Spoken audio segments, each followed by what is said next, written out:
Hunger is growing throughout our community, and less donations are forcing food banks to buy food at an extremely high price. CBS News Philadelphia's Waukesha Bailey is live from the Cathedral Kitchen in Camden with how they're handling this challenge and changing lives one plate at a time. Good morning, Waukesha.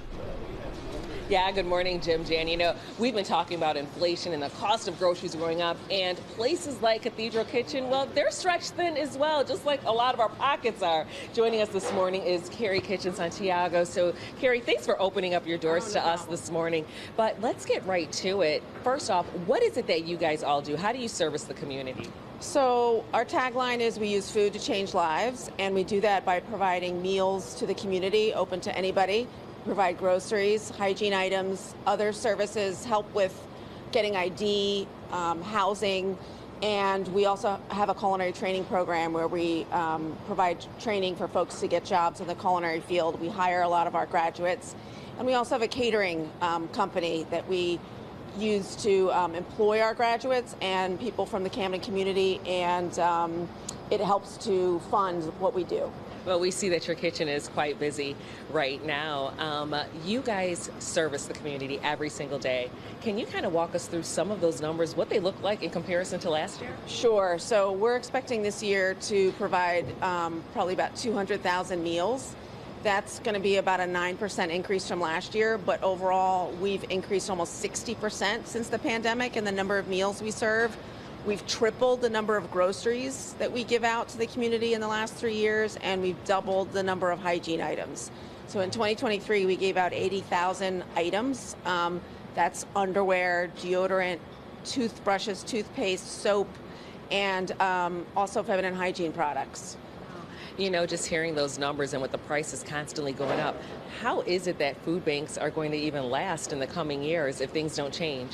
Well, I know other community kitchens and pantries and food banks around the state that I talk to are seeing the same kind of increase. And I mean, really, it's about raising more money, getting more donated food, which we rely on that as well, besides purchasing food. But it's difficult because even the cost of food that we buy is going up. It's not just the food that our participants buy at the grocery store. So in 2023, the cost of food was 24% higher than before the pandemic. I mean, that's a significant increase. So a lot of it is just trying to find ways to raise more money, especially from individual donors. Okay, and as we're going into the holiday season, Thanksgiving season, what's one last thing that you can tell our viewers right now just to wrap this up? I mean, I would just say look to volunteer and to donate to your local food bank or pantry or community kitchen, but also not just at Thanksgiving. During the summertime, outside of holiday time, is when a lot of times we don't see as many volunteers and donations. All right, Carrie, thanks so much for being with us this morning. And as she said, giving should be all year round. Sending it back to you in the studio. That's a good point, because a lot of awareness is brought at this time of year, but it is a 365-day-a-year issue. That's for sure. Thank you, Waukesha. Appreciate it. When we're talking about the cost of food going up, you know, a lot of these food banks and pantries, they are really being spread thin. And joining us this morning is Carrie Kitchen Santiago. And Carrie, we have moved from the actual kitchen into your dining hall, which is an area that definitely fills up pretty fast. Can you talk about the level of service that you give people from last year in comparison to this year? Sure. So we've seen a big increase since the pandemic started in numbers. We have seen about a 60% increase in the number of meals that we give out, and this year we expect to give out about 200,000 meals free to the public. We've seen a tripling in the last 3 years in groceries we give out, and a doubling in the amount of hygiene items. We give out hygiene items to folks like underwear, socks, toothbrushes, toothpastes. Yeah. You know, just for the regular person, groceries are expensive. How does that impact you all? So it adds to our cost for food. We buy a lot of food for the meals, and that's just gone up, and we've had to try to raise more money to keep up with that cost, but it also affects our guests. And we've seen an increase because they're trying to afford groceries and also rent, which has really gone up. You know, Carrie, when you and I were talking, you meant that you did say that you guys are fortunate to work with a lot of partners. Yes. Yeah, like a lot of farmers. Matter of fact, we do have some pictures of some people carrying some really cute little birdies.